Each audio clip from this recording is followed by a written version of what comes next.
Hi, Mike German from Visual Animation. Welcome to part 3 as we continue to talk about the best simulation from the 2023 Cinema 4D.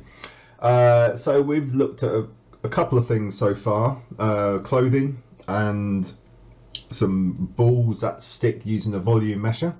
Today we're going to talk about sticky cloth and vertex maps, and combining that to get this interesting effect you see here. So this hasn't been cached, so I'll just quickly run through what happens here. That we've got a logo that hits onto a surface, and then it slowly peels and drops down the wall, and the L especially, that is taking its time. It's just slowly dragging. So if I do a quick render of that, you'll see the kind of effect we're going to get here is, it's kind of like, you know, like these potato prints where you would dip it in paint and then you'd print it. It's that kind of thing. But I look at this as like the letters are like quite inky. So we've got this ink kind of wetness to them. And as they hit the wall, they leave their print and then drag down. So it can be used in lots and lots of different ways, with all sorts of things leaving a trail, leaving all sorts of different trails. So that's what this is about, really. So shall we just do what we normally do, delete everything and start from scratch? Okay, so we'll just delete it all out the scene. Right, so what do we need? We're going to need some text. So we go to the text tool and let's type in, like I just had in my example, let's have logo, and let's just pan out so we can see what we're doing. So let's put that in about 50, real world scale. Now, a way to do the real world scale is to use the figure. If we use the figure there, and he stands there, he's like a, I don't know, 5'10" to 6 foot kind of height, right? So it gives it world word scale. So if you look at things like the logo, you know, it's not massive, you know, it's, you know, you could go even smaller. You could say that's kind of something you could easily hold and see. So that's really to just get the scale of how this is all going to work. So we can get rid of the figure now. So we have a logo. Let's put my favorite typeface on there, which is Astound squared. Just gives it this kind of fun look to it. Let's make it a little bit thinner. Doesn't have to be quite as deep. Something like that. Let's go to Garage Shading Lines so we can have a look at the lines. So we've got some really kind of, we've got no lines on the front and we've got some around the back, but they're very uneven. So what we can do now in 2023, unless it came out in 26, it probably did, is this remesh, which has the Z remesher in it. It's really good. If you put the text underneath that, look, it just works it out almost straight away. Right, so there's a few issues here, so we just need to have a look at whether we could add a couple of things on the text first. So a couple in the subdivisions there on the text, and then it's just to kind of give a general all over similar geometry to this. What we don't want is a completely no geometry on the face and kind of random lines that you saw before we put the remesh on the face. So if I just take it out, I'll just show you that. We don't want this look at all, where that's no geometry and this is loads of geometry on the edges here. So stick it in a remesher, it smooths it all out, it gives it a very kind of even geometry to it. So that's what we're after. Now then, let's just create a surface like a cube that it's going to collide into, and also we need a plane for the floor. So if we just lift the cube up, I think that's 100, isn't it? Yeah, that's fine. We'll lift it up to there. Let's bring the text forward because it's going to actually contact with this as a surface. Now let's just give that a few divisions, because at the moment it's 1. I think if we go up to, I don't know, let's go up to about 10 on each side. Okay, there we go. Right then, so what we want to do with this is we want the logo to propel. Let's come out of that mode, go to model mode. It was in animation mode. We want the logo to hit just there. Okay, let's just move it across and maybe let's just scale it up a little so it's a little bit bigger. There we go. If you find when you click on text, you see that we've got the arrows on the logo. You see that there, the axis tool is right there. But if you click on remesh, it's dropped down here. Now you can use this axis tool and you can manually move it, or the other way is to go to tools, go to axis, and then go to center axis 2. Okay, and that also does that. So that's just also jumped to there as well. Right, what we're going to do then, we're going to set a couple of keyframes. We're going to start with the logo here on frame 10. Okay, so it's sticking frame 10 because we want to propel against the wall fairly quickly.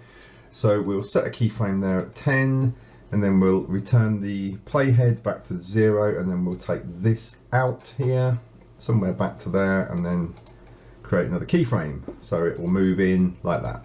Okay. Now let's put some dynamics on. So we've got the plane, which is the floor. Let's just rename that floor. Oh, I seem to have capitals on. Let's take those off. Floor and wall. So we want colliders on these. So it's simulation tags, collider on the front, on the collider side front, and we're also going to add some stickiness to that. So let's just put 1 on the stickiness there. Right, so the remeshed text, we need to right click and add cloth. Now, let's just have a look at the surface of the cloth. We've got some bendiness and we need some stickiness, right? Because we want this to fly along and stick to this surface. Okay, so let's add a big old bunch of stickiness. Let's go 100, and then it's also, because we do that, we have to increase the mass of this object as well. So let's go 10 on the mass, and we go 100 on there. We can probably even bring up some friction as well, but we can play around with these figures after we watch how it works. Right then, so at the moment, what's going to happen when we press play is it's not going to go anywhere now because we have the dynamic simulation cloth on here, and it's going to override the animated path that we've just put on here. So it will just drop down and it'll swidge up and just drop. So how do we stop that happening so it can travel towards this cube? Now what we do that in the cloth tag, there's this tab here called mix animation. If we click on, so we can use pins, force, follow shape. I think we'll use force, and we want to put a big number on there.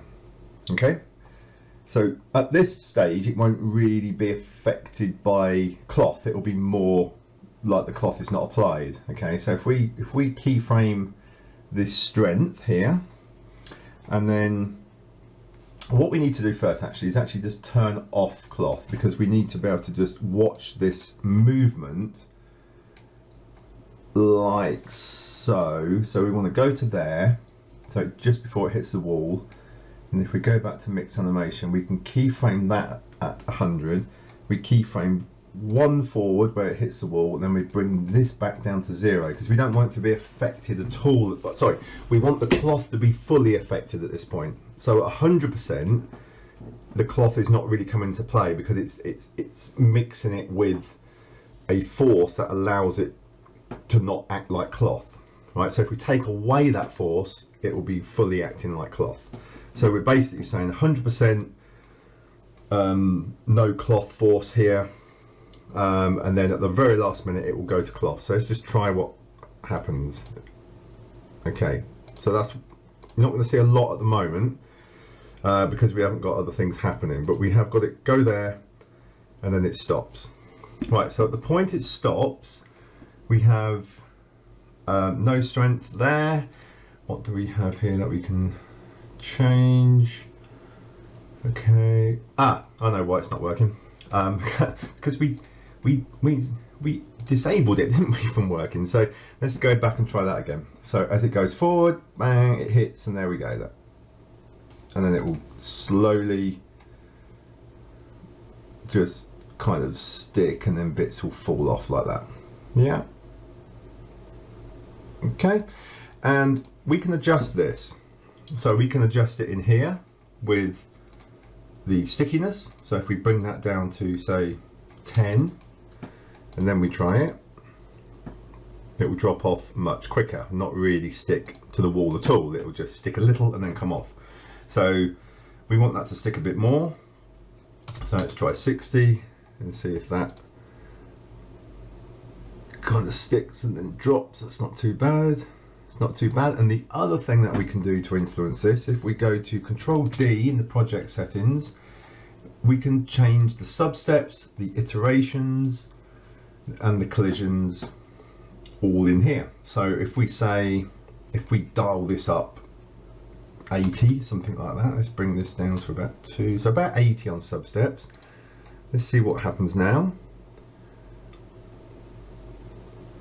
Probably just different results, you know, that O is sticking a lot longer there. So if we change this back to something like 20 and run it,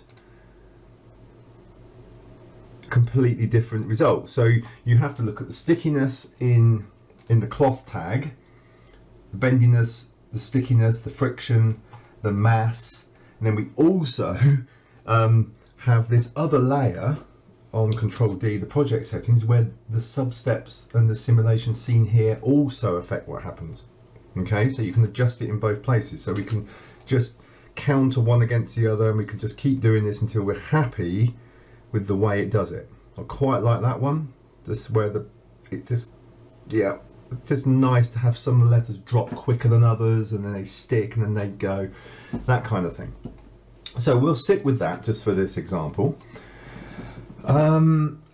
Now what we want to do is when it hits the wall like that, we want it to leave a mark on the wall, you know, like it's got ink on the back or paint on the back, and it's going to transfer this kind of, and this slimy kind of mark all the way down the wall as it squeaks down this surface. So what we do is, let's just get well, I've actually got some textures in here. Let's just get rid of all of those and start again. Right, let's just create a nice, I always like this colour, just a nice kind of slime green colour, and let's apply that straight to the text. Okay, so we've got a nice green logo just hitting the wall. Right, lovely. Now, how do we transfer that onto here? How do we get something to appear on here like it's stuck, like it's transferring ink across? What we do is we create another surface that we're going to put a vertex map onto. So if we go to plane, and then we put that in the Z axis, and we put this into, I think it's 200 by 200. And we want to stick it on the face like that. Okay, so it's like stuck on the front of that cube.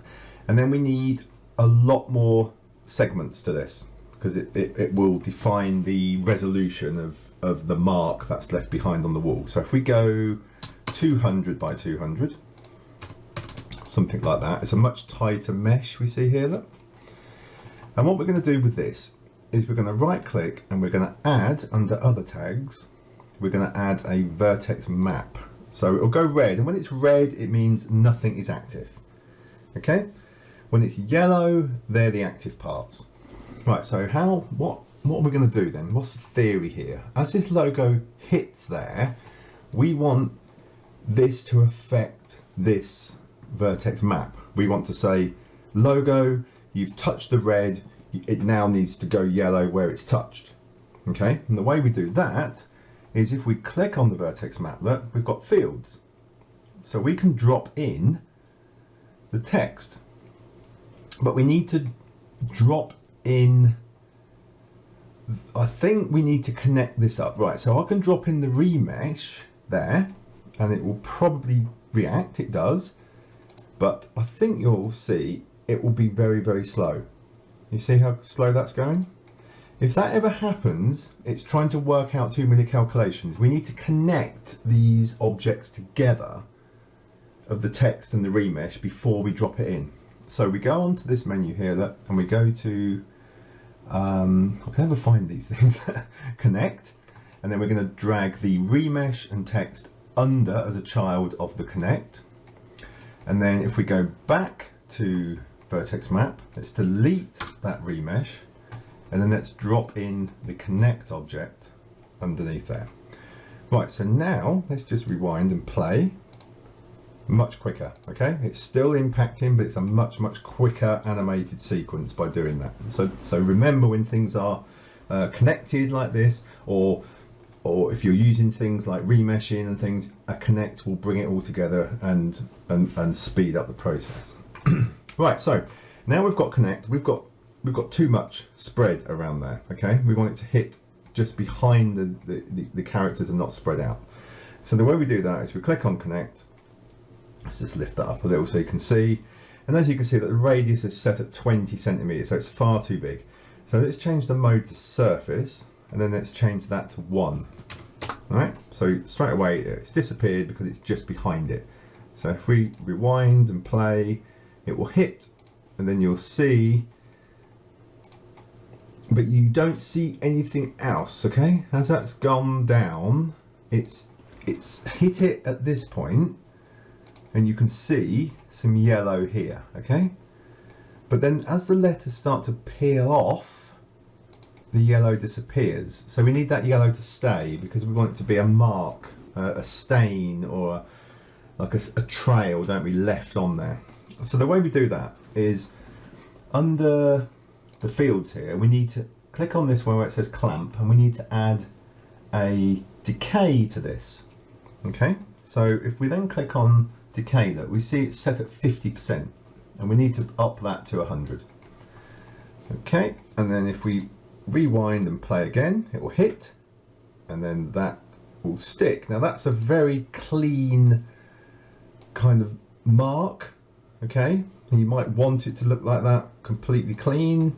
As you can see, that as it's dropping down the wall, any part of this lettering that's in the connect object that was dropped in here touches this vertex map we've got on this plane here. If any of it touches it, it will mark it, okay? So as you can see, as it's making its way down the wall, so that's why we want the sticky to stay stuck to this wall for long as possible, because you know you can see the L that is still stuck and it's making a mark all the way down the wall. There we go. It still continues to make the mark.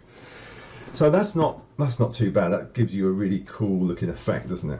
Now if you don't want that to be quite as sharp, we can go to decay, and on here on the opacity we can bring this down.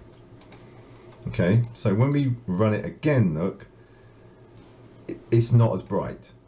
Okay, so you can decide if you want it to be really bright, like it's transferred a lot of ink, then you can do that, or if you want to just tone that down a little bit so it's not transferred quite as much, then you can just drop it down in the opacity there. Now if we try and do a quick render of this, which I'll do now just to show you, you see nothing. Okay, the reason for that is it needs to have a material displaying this vertex map, and what we're doing here on this alpha channel, it's really like we need to set it up as an alpha channel. We need to put a material on for you to see it. So I'll show you how you do that. We'll create another material here, and we will go to basic and we will add alpha. Okay, and we can turn off reflectance. So let's just go to the alpha channel, and we go here where it says texture, click on that, go to effects, and go down to vertex map. Click on vertex map, and then we want to drop this vertex map tag into here where it says vertex map. Okay, and now we need to add this new material onto the connect object. Okay, so that it's changed now the background color. Now what we do, if we go back to this texture, sorry, this material, and we go to colour, we can now decide what colour we want to leave behind on the wall. Now I would say we want the same colour as what's on here. So if we go to this one, and if we right click over here and we say copy, we can now go back to our one that has the vertex map on, and we can right click and paste that colour in there. So we have an alpha channel and we have colour, and that's applied to, now we've actually got it apply, we actually need to apply it not to the connect, I don't know, I'll put it to the wrong place. We need to apply it to the plane, which is here. Okay, so the remesh, connect and text are all to do with this logo here. So I think you could even pop that onto the connect there, like that. So that is that one. This one, let's rename these because they look just the same, don't they? So let's rename the one with the vertex map. Let's just call that vertex green, and then the other one just logo green, something like that. So we know the difference. Okay, so with logo green is going on to the text here, and the vertex green is going onto this plane at the background here, and that is what's going to leave that trail or stain or ink stain, whatever you want to call it, behind on the wall. So if we rewind now and then we fling it at the wall, bang, and as it drops down, look, you'll see, can't see it that clearly here, but if we do a render of that, you can see it there. Now let's turn on some lights as well, just so we can see a little bit more. We can also adjust, we can go into here, let's say 58%, let's dial that right up for now so we can really see it. And now if we just play that again, look, we'll get 100% of that colour transfer onto that wall as it drops down. So if we do a render of that, you're going to see it like that on there. So we can apply all sorts of things to this box. We can go into the asset browser here, we can type in wall or something like that and materials, and we've got a whole load of brick walls here and tiled surfaces and rough walls and all sorts of good stuff here that we can apply that to. So let's just choose this rough wall.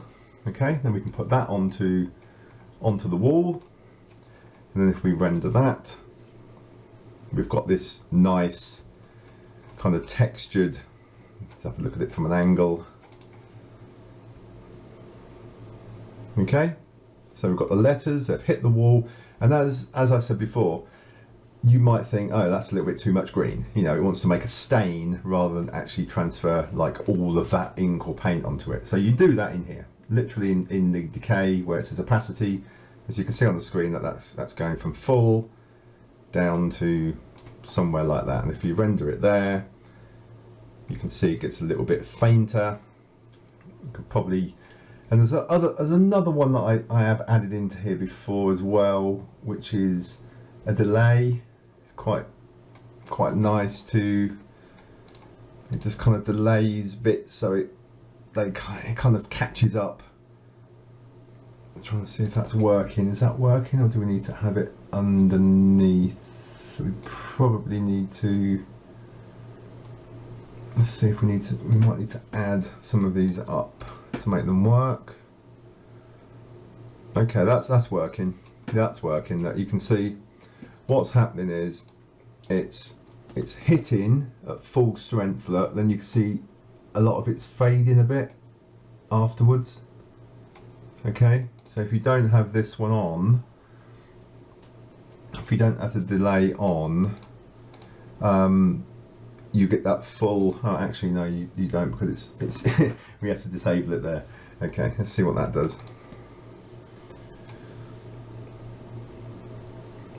Yeah, it stays the same. So if we actually put that on, let's have 100% of that and see what that does.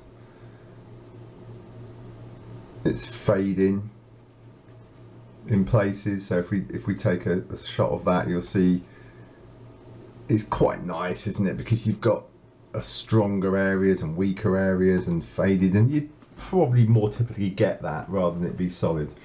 So that's how you do that. There's so many applications for this. It doesn't have to be a logo, it doesn't have to be lettering, it could be any object, it could be things rolling down the stairs, it could be, you know, like that, the balls that I did earlier in the first video, they could leave a trail by doing this same idea. Okay, so I hope that helps. If there's any questions, please leave them in the comments below, and I will, if I've missed anything or you want to know anything more about this technique, then I will answer them well, within a few days. I mean, I do try to look at this most days to see what all the comments are. My name is Mike German. I'm off now. I'll speak to you very soon in a few days with another one of these videos, and I think pyro is coming very soon, and I've got a very, very good use of pyro which you probably haven't seen yet, so stay tuned for that. Take care. Goodbye for now.